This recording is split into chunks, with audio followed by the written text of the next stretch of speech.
video. Assalamualaikum warahmatullahi wabarakatuh. Kami dari kelompok 7 akan melanjutkan materi dari komunikasi bisnis. Di sini dengan judul komunikasi melalui surat atau korespondensi bisnis. Kelompok kami sendiri terdiri dari saya sendiri dengan NPM 0153, kemudian ada Mas Ahmad Rianto dengan NPM 0154, dilanjutkan dengan Mas Bramasta dengan NPM 0191. Nah, di sini ada materi yang akan kita bahas. Di antaranya satu, pengertian umum, yang kedua ada definisi surat, kemudian yang ketiga ada surat bisnis, yang keempat ada fungsi, prinsip, jenis, dan struktur surat. Nah, di sini kita ke pengertian. Korespondensi sendiri adalah kegiatan berbahasa yang dilakukan dalam komunikasi tertulis. Dalam dunia bisnis, kegiatan korespondensi sering sekali dilakukan. Di sini ada beberapa pengertian, salah satunya dari Sutrina Dewi, di mana surat merupakan salah satu media pada saluran komunikasi tertulis yang digunakan untuk menyampaikan informasi kepada pihak lain, baik atas nama pribadi atau kedinasan. Kemudian dari Priyatna dan Elvinaro, surat merupakan sarana komunikasi yang digunakan untuk menyampaikan informasi tertulis oleh suatu pihak kepada pihak lain.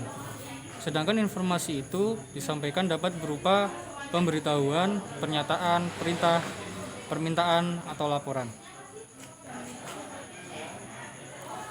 Nah, di sini ada jenis surat bisnis. Dari definisinya, surat bisnis adalah surat yang digunakan orang atau badan yang menyelenggarakan kegiatan usaha bisnis seperti perdagangan, perindustrian, dan usaha jasa. Termasuk surat bisnis antara lain surat pesanan, surat penawaran, surat pengiriman barang, surat penagihan, surat pembayaran, dan surat aduan, yang beberapa diantaranya akan dijelaskan oleh saudara kita di pembahasan selanjutnya nanti. Nah, di sini ada contoh bentuk surat. Di sini bentuk surat secara umum. Teman-teman bisa lihat sendiri untuk susunannya.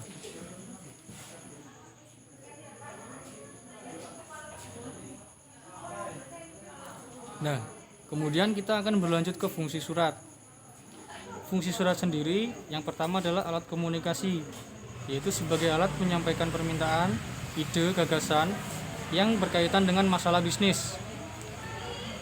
Yang kedua adalah alat bukti tertulis, suatu bukti tertulis yang sah dan mempunyai kekuatan hukum. Yang ketiga adalah alat pengingat, yaitu surat yang diarsipkan, dapat pula digunakan untuk mengetahui hal-hal yang kemungkinan akan terlupakan. Kemudian ada duta organisasi.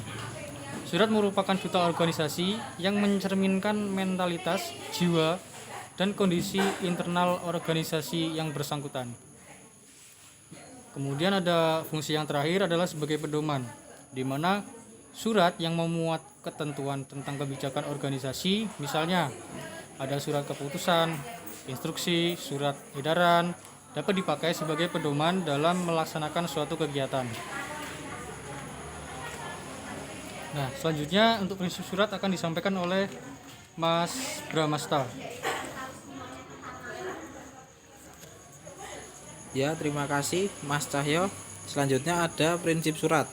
Di sini prinsip surat sendiri ada 5. Yang pertama ada kebenaran. Surat harus ditulis secara benar dan baik sehingga akan membawa pesan yang sebenarnya dan tidak menimbulkan miscommunication. Dan yang berikutnya ada keringkasan. Surat harus menggunakan bahasa yang lugas, yaitu gaya bahasa yang sederhana dan tidak bertele-tele. Yang berikutnya ada kelengkapan. Surat harus memuat informasi yang lengkap sehingga penerima dapat mengerti isi pesan dan memberikan respon sesuai yang diharapkan pengirim. Yang berikutnya ada kejelasan. Menggunakan bahasa yang jelas, yaitu yang tidak menimbulkan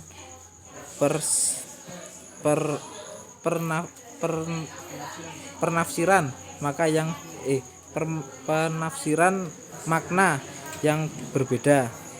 Yang berikutnya ada kesopanan. Surat harus sopan dalam arti dapat menjaga perasaan orang lain dan menghormati hak-haknya. Yang berikutnya ada jenis surat. Di sini yang pertama berdasarkan isi. Itu ada surat pribadi, surat dinas, surat bisnis, surat sosial, dan surat-surat yang lainnya. Yang berikutnya berdasarkan wujud.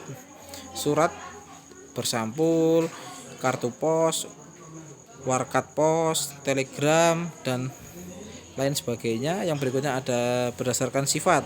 Di sini ada sifat surat yang sangat rahasia, sifat surat rahasia, sifat surat terbatas, dan surat biasa. Dan yang terakhir berdasarkan jumlah sasaran.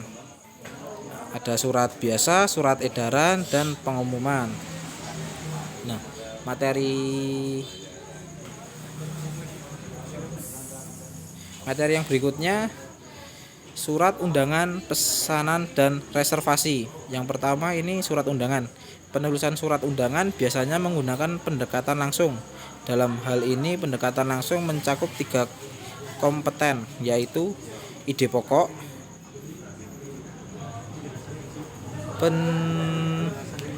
penjelasan rinci, dan penutup.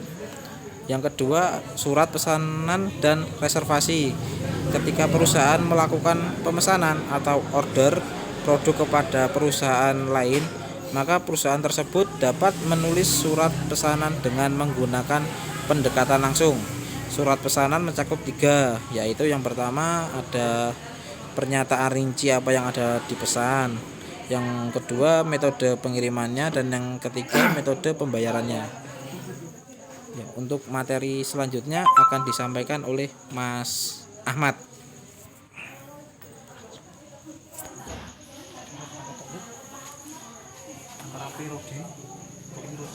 Kemudian selanjutnya bagian surat. Yang pertama ada kepala surat. Kepala surat berisi nama perusahaan, alamat lengkap, nomor telepon, nomor lasimili, alamat email, kolak pos, logo, bidang usaha atau kegiatan. Kemudian yang kedua tanggal surat. Perangkat terdiri dari tanggal, bulan, dan tahun harus dilalui lengkap. Tidak boleh disingkat, dan nama bulan tidak boleh diganti dengan angka. Kemudian yang ketiga nomor lampiran dan hal. Nomor terdiri dari nomor urut, kode internal, dan tahun pembuatan surat.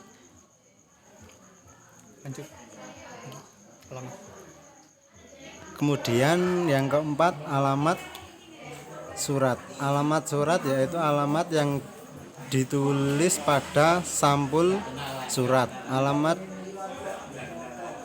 dalam yaitu alamat yang ditulis di kertas surat.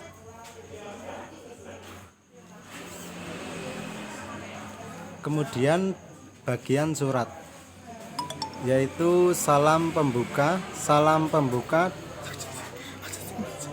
digunakan untuk membuat suasana tidak kaku sebagai penghormatan kepada komunikan. Kemudian yang keenam ada isi surat.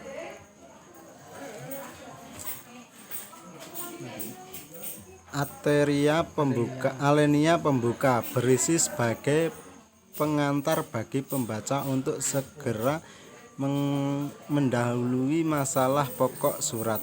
Kemudian alenia transisi atau isi berisi pesan-pesan yang sesungguhnya ingin disampaikan oleh pengirim surat. Kemudian alenia penutup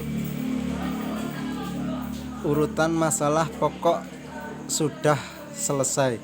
Juga dapat berisi harapan atau imbalan dan ucapan terima kasih. Kemudian yang ketujuh ada salam penutup. Salam penutup gunanya untuk menunjukkan rasa hormat atau sikap akrab pengirim HD penerima surat. Salah penutup yang lain digunakan hormat kami. Kemudian yang kedelapan itu ada tanda tangan dan tembusan.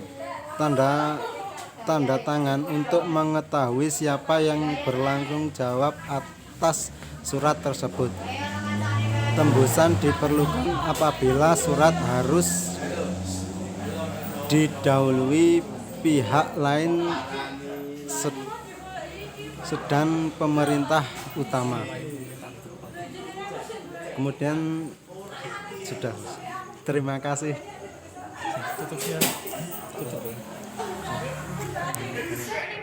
Ya, terima kasih. Sekian presentasi dari kelompok kami. Bila banyak kekurangan, kami mohon maaf. Wassalamualaikum warahmatullahi wabarakatuh.